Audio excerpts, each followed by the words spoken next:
So in this video today, we're going to be talking about when I buy a stock and when I sell a stock, and in particular, what to be looking for with the charts. Now, when it comes to investing in a stock, there's basically two schools of thought. One of these is technical stock analysis, which is looking at the charts and the price movement, and the second is the fundamental stock analysis, and essentially doing your own research on the company and combing through financial documents. In this video today, we're specifically going to focus on the chart side of things, and I'm going to talk about what I tend to look for when I personally pick a stock to invest in, and I'm also going to tell you guys what I avoid. However, I just have to say this, guys, you never want to invest in a stock solely based on the charts. You want to go ahead and do your own research and conduct that fundamental analysis before investing in a stock. So we're going to cover what I look for in the charts today,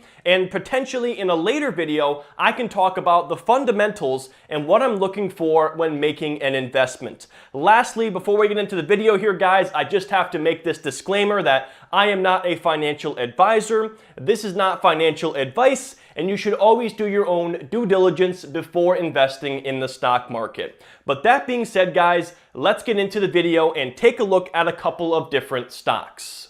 Alright guys, so first of all, we're going to talk about when to buy a stock based on the charts. And we're not going to get into anything crazy here looking at candlestick charts or anything like that. We are simply going to be looking at line charts that show us the price of a given asset over time.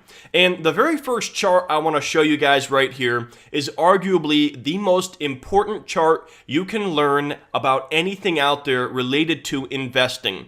And this is a chart that shows what a speculative bubble looks like. And if you're looking to stay out of trouble in the stock market or with anything out there that trades and has value, you need to familiarize yourself with what this chart looks like and avoid this at all costs. So by far, this should be the biggest red flag on your list as far as something that you do not buy. And it's hard to avoid speculative bubbles because they're often talked about a lot, and it's where a lot of people are directing their attention. However, the main problem here with a speculative bubble is that by the time you find out about it, you are in this phase right here where the general public is aware of this investment opportunity, and the time has already passed where you can get in on this investment at a reasonable valuation. And essentially, when you invest in something, you want to see a gradual increase in the price of that asset, which is indicated here by this dashed line. That would be what you would want to see. When an asset begins to take off in this exponential manner, it is just not sustainable growth, and it's not something that is most likely going to be a long-term trend. Now, later on in this video, we're going to talk about what I would do if I personally owned an asset that I bought over here and began to resemble this chart. However, if you're looking to buy a stock out there and the chart looks anything like this, trust me, guys, stay away from this at all costs. You can thank me later. These are nothing but trouble. They're exciting at times, but if you buy at the wrong point here, you could get caught in a nasty sell-off and be stuck bag holding an asset for years to follow based on the fact that that rally was unsustainable. And essentially what happens with these speculative bubbles is that these early investors, the smart money, the institutional investors who got in early on, at a certain point here, they're going to decide, hey, you know what? I have made enough money. I'm ready to sell. And then when you have more people selling than buying, you're going to have this peak reached here, and then it goes into this sell-off where the selling pressure is more than the buying pressure. Then what happens is new investors who are looking to buy into this buy the dip, and then you have a bull trap where there's this false rally before an additional downtrend. And then after that, the price returns to normal, and what you want to see is a gradual increase over time, which is a realistic type of appreciation for this asset. So I want to cover a couple of examples of speculative bubbles that we have seen in the past. So first of all, we have the dot-com bubble, which happened in the early 2000s. As you can see here, the NASDAQ, which is a tech-heavy index, was keeping pace with the S&P 500 for about, 5 or 6 years here. Then out of nowhere, it went parabolic, and we see that same chart play out, where it reached a peak. there was a sell-off, and then there was a couple of other false rallies before it returned to the mean here and tracked the S&P 500. This chart almost always plays out this way, guys. Learn to recognize it, and in my opinion, you should avoid this chart unless you're somebody who got in over here and you're able to sell somewhere up here. But 90% of the time, maybe even 99% of the time, that is not the case. Another example of this, a more recent example, is Bitcoin in 2017. We had a massive rally here that led to a Bitcoin price which peaked around $19,000 per coin before a massive sell-off and then an even larger slide down to around $3,000 per coin. However, I mean, Bitcoin's a pretty volatile asset, but now if you look at the last year or so, we have seen it trading within a certain price range that is a little bit more sustainable. But Bitcoin and cryptocurrencies are very volatile. It's hard to have any consistency here with the chart. But without a doubt, this was a speculative bubble, and this is what you want to avoid. Unless you bought in back here, somewhere in here, you never buy anything that is resembling this type of straight up line. That is the very first chart you need to avoid. So that being said, guys, I think we are seeing this chart play out with a couple of different stocks right now. And I just want to go ahead and say this right now. I could be completely wrong about this, and Shopify stock could continue going up in this manner, or it could have a substantial retraction. I have no idea. All I'm telling you guys is I personally do not buy charts that look like this. The issue I have with this is we have this appreciation happening here that looks to be sustainable, where it's going up at a steady rate of growth. Where if you follow my cursor here and not what the chart does, you can see it begins to deviate from that line, even more so in April of this year with the global pandemic triggering this renewed interest in e-commerce. And then we have this stock pretty much tripling from April to where it is today, and to me, that is not a chart I would personally invest in because I don't feel that type of growth is sustainable. And another stock we're going to pick on here, this is a lot less severe, but this is Nvidia. And the same thing happened with this stock back in 2018, where it kind of got ahead of itself, went to about somewhere around $280 per share, then it went into a sell-off to less than half of where it was. And this is what you can run into with a stock like this, is if you buy up here, you can have a massive sell-off take place, and it takes a long time, oftentimes a year or more, to get back to your cost basis of what you paid. And again, I'm concerned about this rally here getting to be unsustainable again, where the price has basically doubled in a period of a couple of months.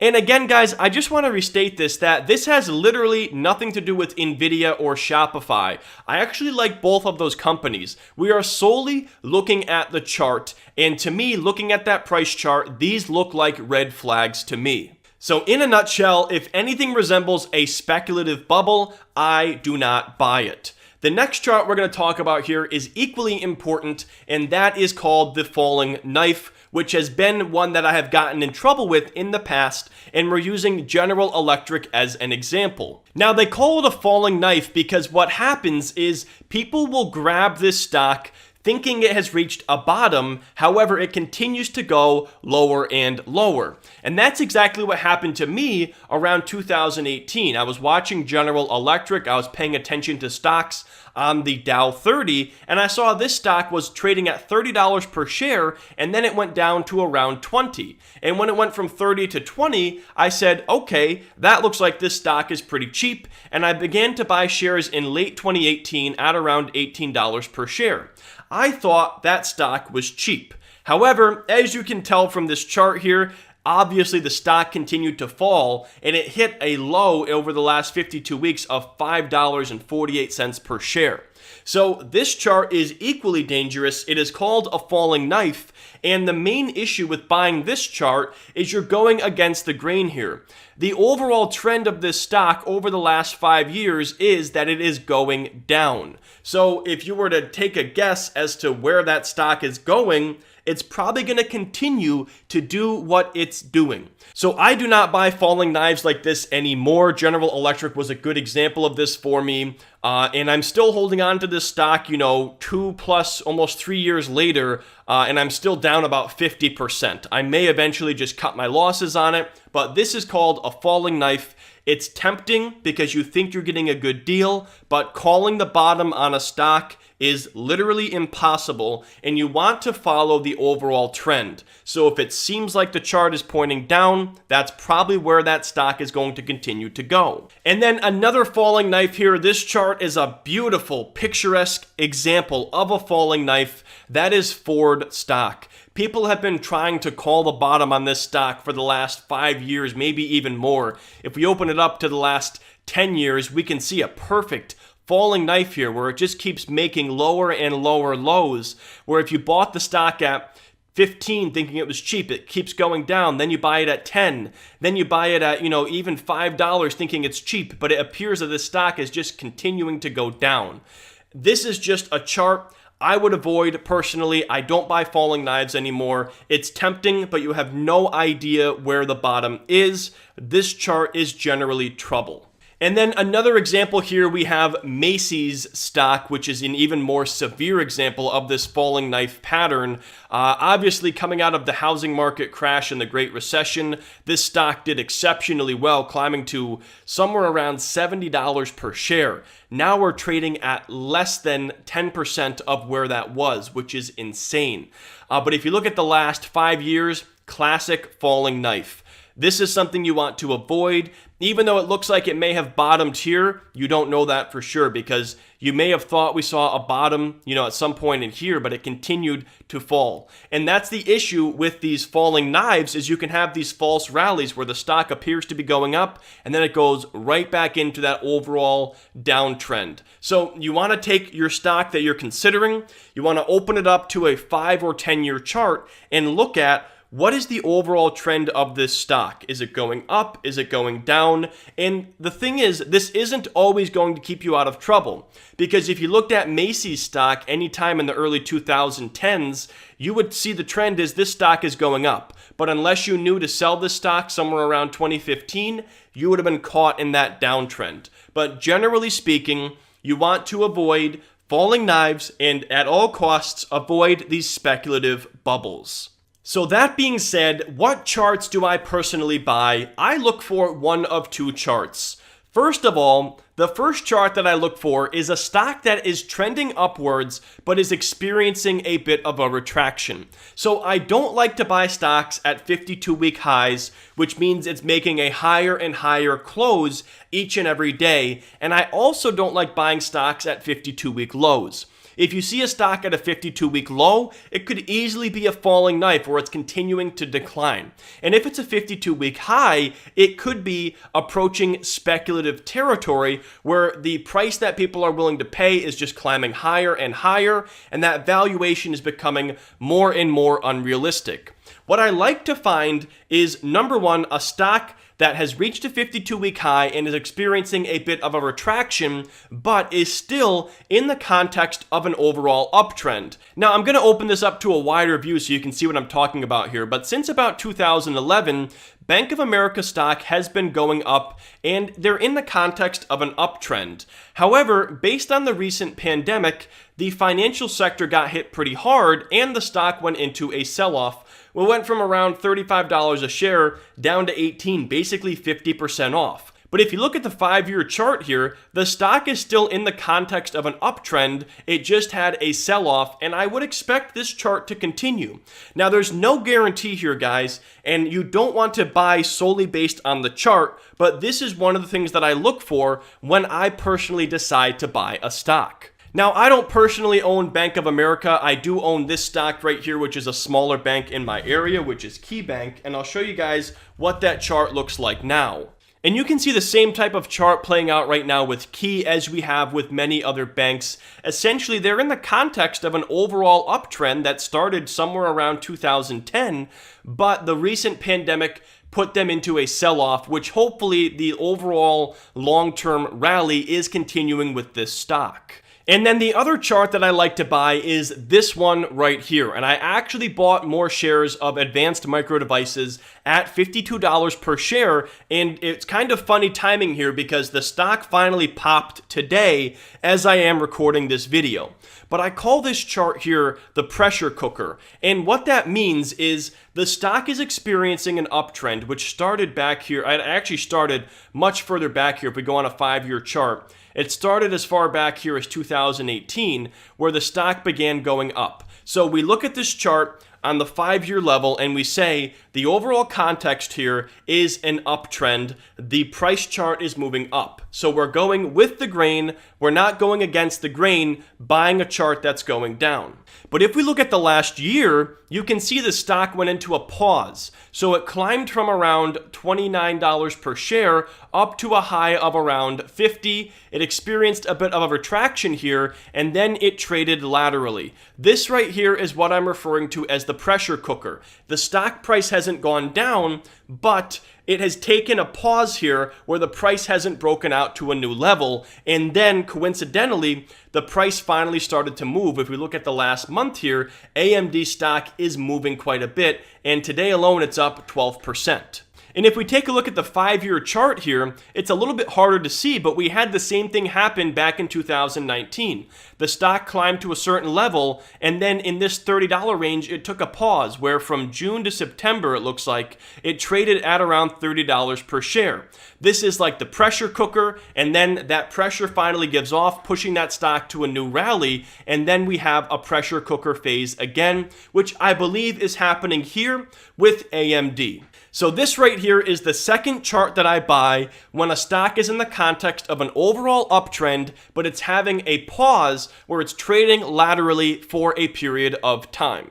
All right, guys, now before I get into when I sell stocks, I want to quickly mention if you are looking to open up a brokerage account, Webull is a fantastic option for commission-free stock trading, and if you use the link down in the description below, you're going to get 2 completely free stocks when you open the account and fund it with $100 or more. So just for opening up the account, you're going to get 1 free stock valued between $2.50 and up to $250. Then when you fund the account with $100 or more on your initial deposit, you're going to get a second free stock worth a minimum of $12 and a maximum of $1,400. So if you guys want to get at minimum $14.50 worth of free stocks and at maximum $1,650, that is going to be the top link in the description below, and I am affiliated with Webull, so I may earn a small commission in the process.